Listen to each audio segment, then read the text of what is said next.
میرے نبی پاک نے فرمایا 3 کام کرو تمہیں فائدہ ہوگا.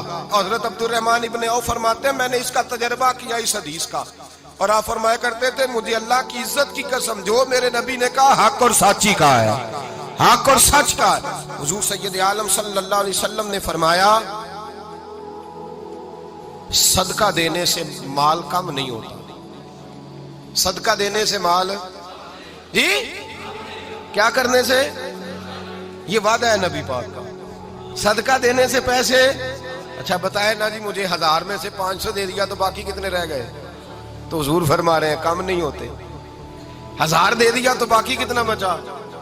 نہیں بھائی, میرے محبوب فرماتے ہیں تو اللہ کے رستے میں 1 دے وہ تجھے 700 گنا کر کے واپس عطا فرمائے گا.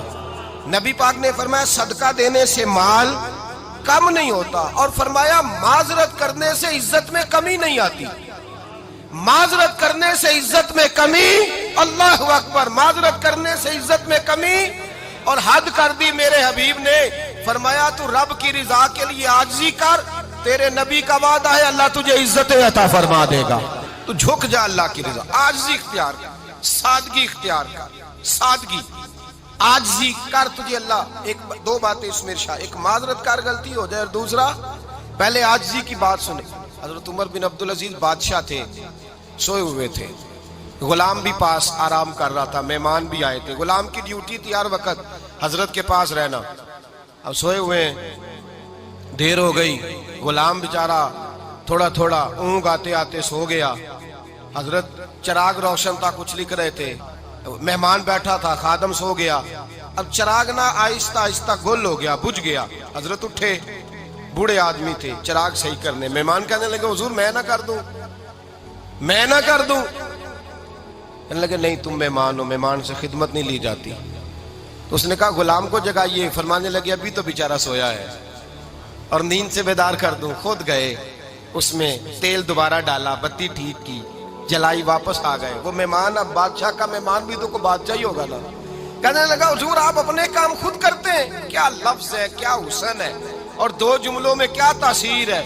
آپ فرمانے لگے ہاں میں اپنے کام خود کرتا ہوں. جب میں گیا تھا تب بھی عمر بن عبدالعزیز ہی تھا, اور جب چراغ صحیح کر کے واپس آیا ہوں تو پھر بھی عمر بن عبدالعزیز ہی ہوں. میرے اندر کوئی تبدیلی آئی, میں وہی ہوں جو گیا تھا.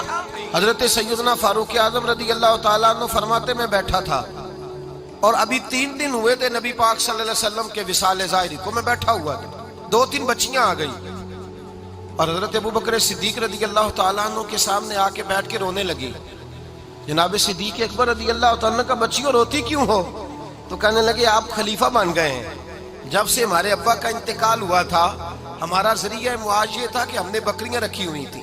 آپ روز آتے تھے, بکریوں کا دودھ دھوتے تھے, ہم پی بھی لیتی تھی, بیچ کے گزارا بھی کر لیتی. اب آپ تو خلیفہ بن گئے, کون آیا کرے گا؟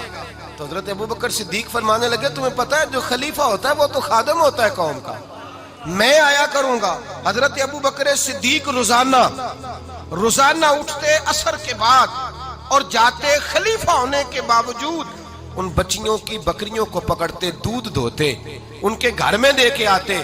حضرت فاروق اعظم جب بھی دیکھتے تو کہتے ابو بکر تو پیچھے آنے والوں کے لیے رستہ بڑا مشکل کر رہا ہے, بڑا مشکل کر رہا ہے. جگر راہ وفا میں نقش ایسے چھوڑ آیا ہوں, میں جس منزل سے گزرا ہوں وہ اب تک یاد کرتی ہے. حضرت سلمان فارسی رضی اللہ تعالیٰ عنہ صوبے کے گورنر تھے, سادہ سا لباس پہن کر, سادہ سا, بس اسٹاپ پہ کھڑے تھے, جہاں سے لوگ اندر داخل ہوتے تھے, جہاں سواریاں باندھی جاتی تھی, آج ہم اپنے زبان میں اسے بس اسٹاپ کہتے. باہر کھڑے تھے, کوئی مہمان آ گیا کسی کا, اس نے دیکھا سادے سے کپڑے ہیں, خستہ سی حالی ہے, اس نے سمجھا کوئی کلی ہے شاید, معاذ اللہ کوئی ملازم ہے. کہنے لگا خادم ادھر آؤ, ادھر آؤ. آپ قریب گئے, کہنے لگے میرا سامان اٹھاؤ. امام غزالی فرماتے ہیں جب تو علم پڑھنے بیٹھتا ہے تو یہ بھی خیال کرنا تیرے اندر تکبر کا بوٹا نہ لگ جائے, عاجزی اختیار کرنا. عاجزی, سر پہ رکھا ہوا ہے سامان. حضرت سلمان فارسی نے, گورنر صاحب نے, اس آدمی کا, مہمان کا سر پہ سامان رکھا اور جا رہے. سنو اور غور کرو. جب جا رہے تھے جو آدمی بھی ملتا گورنر صاحب ہمیں دے دے. مہمان پریشان ہو گئے, کہنے لگے حضور آپ گورنر ہیں؟ فرمانے لگے نہیں, یہ تو میرا دنیا داری کا نام ہے جو ان لوگوں نے رکھا ہوا ہے، اصل میرا نام وہی ہے جو تو نے لے کے پکارا ہے، اصل نام وہی ہے۔ تو نے کہا غلام ادھر آ، آپ فرمانے لگے پہلے میں ایک یہودی کا غلام تھا، پھر رب تعالیٰ نے فضل کیا تو میں محمد عربی کا غلام ہو گیا، رسول اللہ کا غلام ہوں، اور جب میں نبی پاک کا غلام ہوا ہوں تو اس سارے صوبے کا امام ہو گیا ہوں، تو اصل تو میں غلام ہی ہوا نا۔ دوسرا میرے نبی پاک صلی اللہ علیہ وسلم نے ایک تو عاجزی سے عزت ملتی ہے، تکبر سے عزت، وہ جو بندہ جھجکتا ہے نا تیرے نیڑے جانے سے، تو کہتا ہے میری بڑی عزت کرتا ہے، وہ عزت نہیں کرتا۔ شیر کی عزت ہوتی ہے کہ خوف ہوتا ہے؟ بولے نا، تو نہیں نہ ڈر لگتا ہوتی کو۔ شیر کا کیا ہوتا ہے؟ خوف، اس کی عزت نہیں ہوتی۔ تو درندہ ہے، درندوں کی بھی کبھی عزت ہوتی ہے؟ تو جو آدمی ڈنڈے کے زور پر لٹکا کے ڈنڈا اور وہ لوگوں سے عزت کرا رہا، تو بھائی یہ تیری عزت نہیں، یہ تیرا خوف ہے۔ عزت عاجزی میں ہے، انکساری میں ہے۔ اور دوسرا میرے نبی پاک صلی اللہ علیہ وسلم نے فرمایا عزت معاف کرنے میں ہے۔ عزت کس چیز میں ہے؟ بدلہ لینے میں عزت، یہ حقائق ہے۔ عزت بدلہ لینے، جس نے ایک تھپڑ کے جواب میں 2 مارے وہ باعزت نہیں، بلکہ مسند امام احمد بن حنبل پڑھی، حضرت موسیٰ علیہ السلام کوہ طور پہ کھڑے، میرے رسول پاک علیہ السلام فرماتے ہیں جناب موسیٰ علیہ السلام نے اللہ کی بارگاہ میں عرض کیا، اے اللہ ساری دنیا کہتی ہے ہم عزت والے ہیں، ہم عزت والے، من اعز عبادک یا اللہ، اے اللہ تو بتا تیرے بندوں میں عزت والا کون ہے؟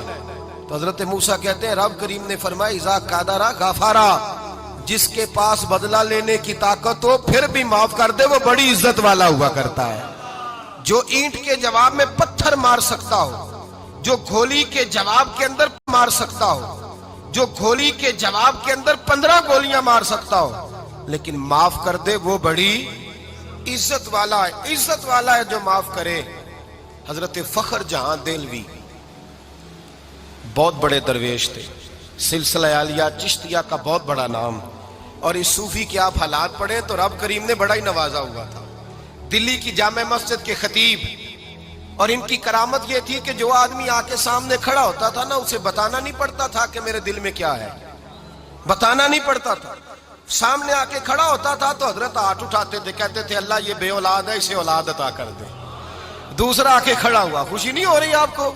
دوسرا آدمی کھڑا ہوا، دوسرا آدمی، اس نے آ کے کہا دعا کے لیے سامنے کھڑا ہوا تو حضرت کہنے لگے اے اللہ بیمار ہے، وہ کہتا میرے دل میں بات تھی مجھے بتانی نہیں پڑی، اتقوا فراست المومن فإنہ ینظر بنور اللہ، نبی پاک نے فرمایا مومن کی فراست قلبی سے ڈرا کرو، وہ تو اللہ کے نور سے دیکھتا ہے۔